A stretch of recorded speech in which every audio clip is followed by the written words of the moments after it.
Imagine करो कि पूरे साल आप बहुत ज्यादा कड़ी मेहनत कर रहे हो, दिन रात एक करते रहे हो एक गवर्नमेंट एग्जाम की तैयारी करने के लिए, लेकिन अचानक से आपको पता चलता है कि जिस एग्जाम की आप तैयारी कर रहे हो वो तो एक बहुत बड़ा स्कैम है। जी हाँ, आपने बिल्कुल सही सुना। आज भारत में होने वाले ज्यादातर गवर्नमेंट एग्जाम एक बहुत बड़ा स्कैम है। बच्चे 4-4, 5-5 साल तक मेहनत करते हैं, करीबन दिन में 16-16 घंटे पढ़ाई करते हैं, तब जाकर उनकी सिलेक्शन हो पाती है। और उसमें भी ऐसी खबरें आती हैं कि ये एग्जाम का पेपर लीक हो गया, या फिर ये बच्चे का एग्जाम था और कोई और ही बच्चा एग्जाम देने चला गया, या पैसे देकर एग्जाम का रिजल्ट ही बदल दिया गया। समय समय से हमें ऐसी खबरें मिलती रही हैं, लेकिन आखिर ऐसा होता क्यों है? आखिर क्यों भारत सरकार इतने कंप्लेंट और इतनी प्रॉब्लम होने के बाद भी इसको रोकती नहीं है? जानेंगे आज इसी वीडियो में, तो इस वीडियो को एंड तक जरूर देखना। अगर अभी तक आपने हमारे चैनल को सब्सक्राइब नहीं किया है तो डर किस बात का है, कर लो। India, every year, 1 million candidates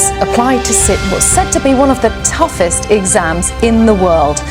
The India's Union Public Service Commission exams funnel young men and women. Sure, but we have made it large.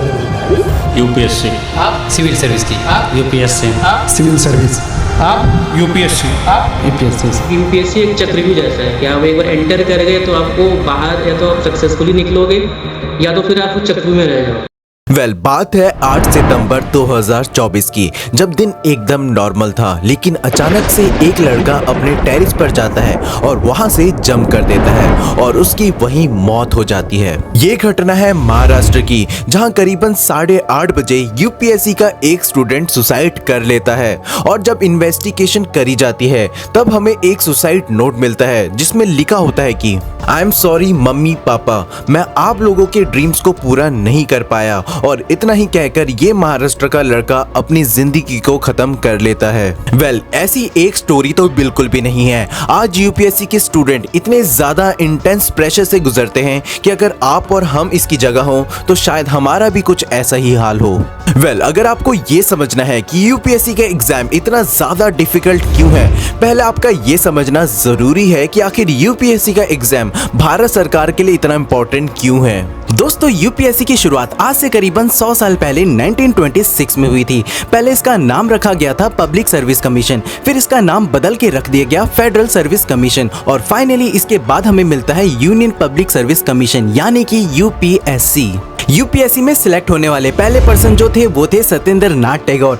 ये और कोई भी नहीं, ये थे रविंद्रनाथ टैगोर के बड़े भाई। इन्होंने अपना एग्जाम 1863 में क्लियर किया था और इसके बाद इनकी पोस्टिंग हो गई और ये अपना कंट्रीब्यूशन सोसाइटी में देने लगे। यूपीएससी के एग्जाम का पर्पस शुरुआत से ही काफी क्लियर था, जो इस लायक है जिसके पास वो सारी स्किल है जो सोसाइटी की प्रॉब्लम्स को सॉल्व कर सकता है। इमेजिन करो कि आप देश के कितने हाई पोस्ट पर होते हो, जहां अगर आप आईएफएस इंडियन फॉरेन सर्विस में सिलेक्ट होते हो तो आपको मौका मिलता है विदेश नीति संभालने का, और अगर आप कहीं आईपीएस या आईएएस बन गए तो आपको तो सीधा एक स्टेट मिल जाएगा संभालने का। शायद इसी वजह से आप ये समझ पा रहे होंगे कि आखिर यूपीएससी का एग्जाम इतना डिफिकल्ट क्यों है।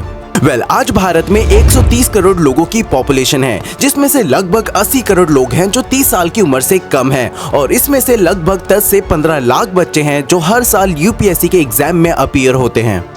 पर आपको बिलीव नहीं होगा कि इसमें से सिलेक्ट होने वाले सिर्फ 3 से 4 हजार कैंडिडेट हैं। मुश्किल तो बहुत ज्यादा है, पर एग्जाम की टफनेस ही बताती है कि आखिर आपकी कितनी ज्यादा बड़ी पोस्ट में सिलेक्शन होने जा रही है। आज की इस वीडियो में बस इतना ही। मेरी वेल विशेस उन सारे बच्चों के साथ है जो इस साल यूपीएससी में अपीयर हो रहे हैं। फिर मिलेंगे एक नए टॉपिक के साथ।